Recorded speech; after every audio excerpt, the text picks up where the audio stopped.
अस्सलाम वालेकुम, नमस्कार दोस्तों, कैसे हो आप लोग। उम्मीद करती हूँ कि आप लोग अच्छे होंगे। दोस्तों, आज मैं जिस वीडियो पे रिएक्शन देने वाली हूँ वो वीडियो काफी ज्यादा इंटरेस्टिंग होने वाली है और मैं काफी ज्यादा एक्साइटेड हूँ क्योंकि इस वीडियो का टाइटल है similarity between Hinduism and Islam, मतलब कि हिंदू धर्म और इस्लाम धर्म में क्या समानता है। और ये जो बयान है वो मौलाना जर्जिस अंसारी जी का है, जो कि बहुत ही स्कॉलर पर्सन है। इस्लाम धर्म के बारे में उन्हें काफी ज्यादा नॉलेज है और बाकी धर्मों के बारे में भी उन्हें काफी ज्यादा नॉलेज प्राप्त है, मैंने ऐसा सुना है। तो आइए हम लोग जानते हैं कि इस्लाम धर्म और हिंदू धर्म दोनों धर्मों में क्या समानता है। हिंदू धर्म के अंदर 18 पुराणों का वर्णन है। 18। उनमें 3 पुराण बड़े मशहूर हैं, भागवत पुराण, कल्की पुराण, भविष्य पुराण। और भी हैं, अभी मैंने बताया था गरुड़ पुराण, मत्स्य पुराण, शिव पुराण, बहुत से पुराण। 18 पुराणों में 3 पुराण बड़े मशहूर हैं, भागवत पुराण, कल्की पुराण और भविष्य पुराण। और नबियों के, पैगंबरों के आने की बशारत और भविष्यवाणियां इन्हीं तीनों किताबों में मौजूद हैं। इन तीनों किताबों के अनुसार दुनिया में लगभग 64,000 पैगंबरों के आने का सबूत मिलता है। कितना? 64,000 ऋषि मुनि। हम लोगों में भी कोई ज़ईफ हदीस के मुताबिक लोग बयान करते हैं कि 1,24,000 कमोबेश अंबियाए किराम आए हैं। हालांकि ये कोई तहकीक शुदा बात नहीं है, लेकिन कमोबेश लगा दिया। यहाँ 64,000, यहाँ 1,24,000। इतना तो क्लियर है कि नबी इधर भी बहुत आए और इधर भी बहुत से नबियों का जिक्र है। लेकिन आप ताज्जुब करेंगे, जितने नबियों का नाम कुरान में आया है, 25 नबियों का, टोटल 25 नबियों का नाम कुरान में लिया गया है। हिंदू धर्म की किताबों में भी 25 नबियों का नाम लिया गया है। मतलब दोनों सेम ही है। और हमारे यहाँ मुहम्मदुर रसूलुल्लाह को आखिरी नबी कहा गया।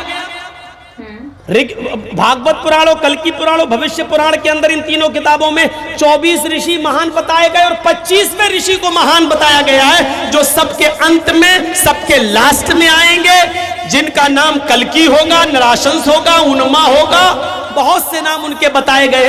ये नाम होगा उनका और उनकी एक पहचान जो बताई गई है वो मैं आपके सामने रखकर बात को आगे बढ़ा रहा हूं।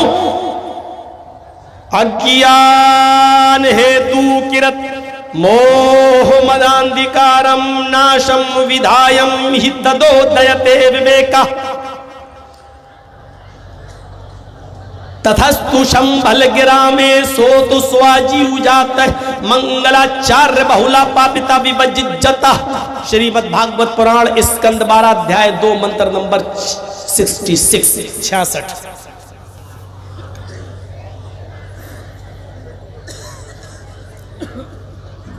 अज्ञान हेतु किरत,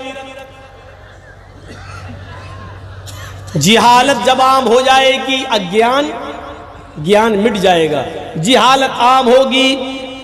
हेतु किरत, सबका हितकारी आएगा उस वक्त।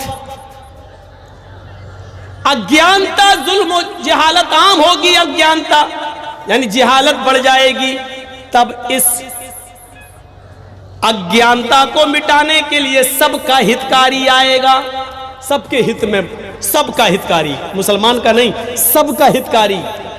जैसे सूरज की रोशनी सबको मिलती है, हिंदू और मुसलमान के लिए अलग अलग सूरज नहीं है, एक ही सूरज। हिंदू और मुसलमान, सिख और ईसाई, पूरे देशवासी बल्कि दुनियावासी का, जगतवासी का, विश्ववासी का एक ही सूरज है। ऐसे ही अंतिम महर्षि, अंतिम संदेष्टा जब आएंगे तो वो पूरे जगत के लिए होंगे, पूरे विश्व के लिए होंगे। और वो किसी एक धर्म के विशेष नहीं होंगे, एक धर्म के लिए खास नहीं होंगे, बल्कि वो हर एक मजहब, हर पूरी दुनिया वालों के लिए होंगे। काफतल लिन्नासी बशीरन व नज़ीरा, हमने आपको पूरी दुनिया वालों के लिए खुशखबरी देने वाला और डराने वाला बनाकर भेजा है। वमा अरसलनाका इल्ला रहमतल लिल आलमीन, ऐ मोहम्मद सल्लल्लाहु अलैहि वसल्लम, हमने आपको पूरे विश्व के लिए रहमत बनाकर भेजा है। तो पूरे दुनिया के लिए आएंगे। नाम भी बता दिया, इससे ज्यादा स्पष्ट और क्या हो सकता है। मोह मदांधिकारम नाशम विधायम हि तदोदयते यति विवेका, उनका नाम मोहम्मद होगा, मोहम्मद उनका नाम मोहम्मद होगा। अंधिकारम नाशम, उनके आने के बाद दुनिया से अंधेरा मिट जाएगा, अंधेरा नाश हो जाएगा। मोहम्मदांधिकारम नाशम, वो अंधेरे को नाश कर देंगे, वो अंधेरे को मिटा देंगे। तथस्तु शंभल गिराम में सोत स्वाजीव जाता है, वो शंभल गिराम में, शंभल मानी शांत और गिराम मानी गांव, वो शांति वाले गांव में आएंगे, यानी अल बलदिल अमीन, अमन वाला शहर, यानी मक्के के अंदर वो आएंगे, वो मक्के में आएंगे। शंभल गिराम मीज मक्का, वो मक्के में आएंगे, शंभल गिराम में आएंगे। इत्कलोगत पर आए, 4 युग में 3 युग गुजर जाएंगे, वो कल युग में आएंगे। इत्कलोगत प्राय, सतयुग गुजर जाएगा, त्रेता युग गुजर जाएगा, द्वापर युग गुजर जाएगा। जब घोर कलयुग होगा तो वो कलयुग के अंदर तशरीफ लाएंगे, पधारेंगे। इत्कलोगत प्राय जनेशु, और उस कलयुग की पहचान ही होगी जनेशु खरगर मिड़ी, सारी की सारी जनता गधों और जानवरों की तरह हो गई होगी। इंसानियत मिट चुकी होगी, मानवता खत्म हो चुकी होगी, इंसान इंसान का दुश्मन होगा, वो जानवरों की तरह हो गए होंगे।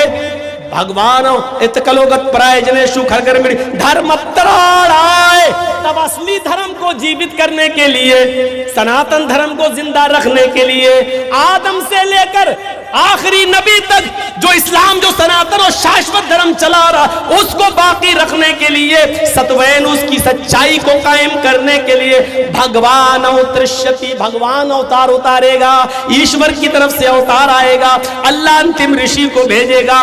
नाम बता दिया क्या होगा, मोहम्मद। उनके आने के बाद अंधेरा नाश हो जाएगा, अंधेरा मिट जाएगा। कब कहां आएंगे, शंभल गिरा मेरी बता दिया, मक्के में आएंगे। और यह भी बता दिया कि वो कब आएंगे, 3 युग गुजर जाने के बाद, सतयुग, त्रेता युग, कलयुग और द्वापर युग गुजर जाने के बाद कलयुग में आएंगे। ये कलयुग ही है हिंदू धर्म के मुताबिक, और मक्के में आएंगे। और क्या कहा, दा इस धरती पर आने के बाद वो ऐन जवानी में 40 साल की एक स्त्री से, 40 साल की एक औरत से शादी करेंगे। सालम द्वीप की रहने वाली होगी वो, सालम द्वीप का तर्जमा होता जजीरा, जजीरे की रहने वाली एक स्त्री से वो शादी करेंगे। और जिस औरत से वो शादी करेंगे, करने वाला जवान होगा, ऐन जवानी में शादी करेंगे, और जिससे शादी करेंगे उसकी उम्र 40 साल की होगी। मुहम्मदुर रसूलुल्लाह ने जजीरे की, जजीरतुल अरब की सबसे अमीर औरत खदीजा से निकाह किया था, ऐन जवानी में 25 साल की उम्र में किया था। और जिससे शादी की उसकी उम्र 40 साल की थी, 40 साल की उम्र की औरत से शादी की थी। षष्ठम शिशुअस, उस औरत से उसके 6 बच्चे पैदा होंगे। क्या रह गया, कुछ रह गया? उस औरत से मुहम्मदुर रसूलुल्लाह के 6 बच्चे थे, 4 लड़कियां 2 लड़के। 4 लड़कियों के नाम है ज़ैनब, दूसरी का नाम है रुकैया, तीसरी का नाम है उम्मे कुलसूम, और चौथी बेटी का नाम है फातिमा। और 2 बेटे उनसे पैदा हुए, एक बेटे का नाम है कासिम और दूसरे बेटे का नाम है, मेरे भाइयों, तैयब और ताहिर जिनका लक़ब है। मेरे भाइयों जरा गौर करो, अब्दुल्ला, ये 2 बेटे तैयब और ताहिर जिनका लक़ब था, एक कासिम एक अब्दुल्ला, ये 2 बेटे पैदा हुए, 4 बेटियां। और हिंदू धर्म की किताब कल की पुराण, भागवत पुराण ये कह रही है कि वो 40 साल की स्त्री से, औरत से शादी करेंगे और उस औरत से उसके 6 बच्चे पैदा होंगे। उस औरत को जोड़ने के बाद उस यस्य परवाहिड़ो बधु बंतो द्युदशा, उस नबी की, उस कलकी की, उस स्त्री को जोड़ने के बाद टोटल 12 बीवियां होंगी, 12 पत्नियां होंगी। लीजिए, 12 बीवियों वाला अगर पूरी इंसानी तारीख में तुम अपने 64,000 ऋषि मुनि जोड़ लो, और हम अपने अकीदे के मुताबिक, जो चाहे ज़ईफ और मौजू हदीस ही क्यों ना हो, लाख 1 लाख 1.25 लाख अंबिया किराम की तारीख में हम देखते हैं तो हमें 12 बीवी वाला कोई नहीं मिलता है। हम जब सुलेमान की तारीख पढ़ते हैं तो उनकी 99 बीवियों का जिक्र मिलता है। दाऊद अलैहिस्सलाम का जिक्र पढ़ते हैं तो उनकी 1000 बीवियों का जिक्र मिलता है। राजा महाराजाओं की तारीख पढ़ते हैं तो 300 औरतें रखने का रवाज पाया मिलता है। हम मेरे भाइयों रामचंद्र जी की तारीख पढ़ते हैं तो उनकी एक पत्नी सीता का जिक्र मिलता है। कृष्ण जी की भी एक ही पत्नी का जिक्र मिलता है।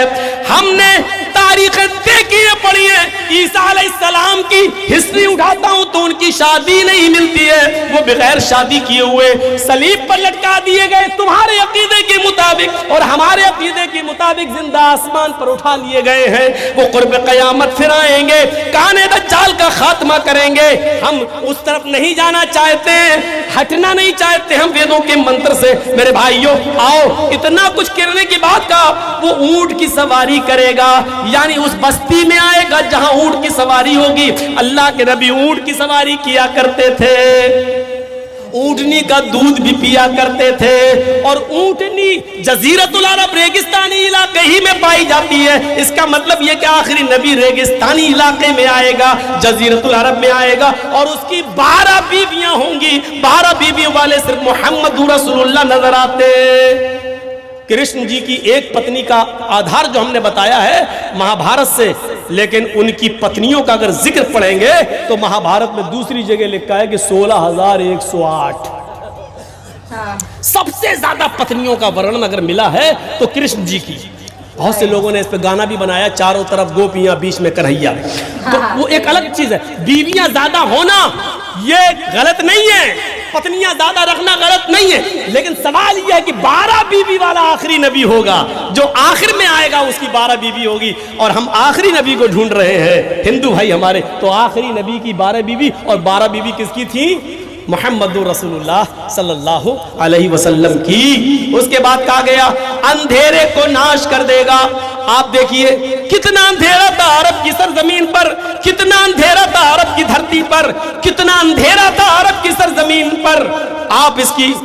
आप इसका अंदाजा नहीं लगा सकते हैं। जुआ, अब आइए थोड़ा सा पढ़िए ज़ादुल मआद अल्लामा इब्न क़य्यिम की। जुआ इतना खेला जाता था कि लोग जुए में रकम हार जाते थे कैश, तो अपना मकान लगा देते थे। मकान जुए में हार जाते थे तो अपनी बीवी जुए में लगा देते थे, और बीवी भी जुए में हार जाते थे तो अपनी जवान बेटी भी जुए में हार जाते थे, लगा देते थे। ये अरब का हाल था। पढ़िए इब्न क़य्यिम की किताब ज़ादुल मआद। इससे ज्यादा अंधेरा क्या होगा? कुछ नहीं। बेटा अपने बाप के मरने के बाद अपने घर से चादर उठाता था और अपनी मां के ऊपर डालकर उसको बाहर निकालकर कहता था, लोगों मेरा बाप मर गया, मैंने अपनी चादर अपनी मां के ऊपर डाल दी, आज के बाद ये मेरी मां नहीं है, मैंने इसको अपनी पत्नी अपनी बीवी बना लिया।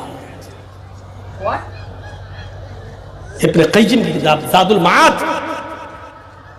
शराब तो इतना पीते थे कि मुस्नद अहमद की रिवायत, शराब के नशे में एक सहाबी ने बजाय अपनी बीवी के अपनी बेटी का हाथ पकड़ लिया और उसको खींचकर कमरे की तरफ ले जाने लगे। बेटी चीखी, बेटी की मां भागती हुई आई, अपने शौहर को धक्का दिया, उसको कमरे में बंद कर दिया और खुद बाहर अपनी बेटी को बचाया, निकाल लिया। जब होश में आए तो बीवी को पीटने लगे। बीवी ने कहा, पीट चुके? हाँ। बंद क्यों किया? कहा तुमने पी रखी थी। वो तो मैं रोज पीता हूं। ये उस वक्त की बात है जब शराब हराम नहीं हुई थी। नहीं, आज ज्यादा ही पी रखी थी, कभी कम कभी ज्यादा, ये तो होता ही रहता है। आज इतनी पी ली थी आपने कि आप बीवी और बेटी में अंतर नहीं कर सके। दोस्तों रियली में ये वीडियो काफी ज्यादा इंटरेस्टिंग है, नॉलेजेबल था, क्योंकि मौलाना जर्जिस अंसारी जी ने बहुत ही डीपली हिंदू धर्म और इस्लाम धर्म के इक्वल को बताया कि दोनों में क्या समानता है।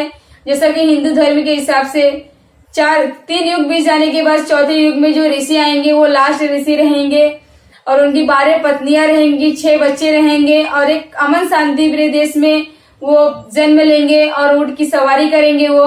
और इस्लाम धर्म के हिसाब से मोहम्मद सल्लल्लाहु अलैहि वसल्लम अल्लाह के रास नबी हैं और उनकी 12 पत्नियां थी और 6 बच्चे हैं उनके, और उन्होंने अरब कंट्री में जन्म लिया और ऊंट की सवारी की उन्होंने। तो दोनों धर्म में इक्वली है, देखा जाए तो कोई भी डिफरेंस नहीं है दोनों धर्म, बस लोगों के सोचने और समझने की तरीका थोड़ा अलग है, बाकी दोनों इक्वली है।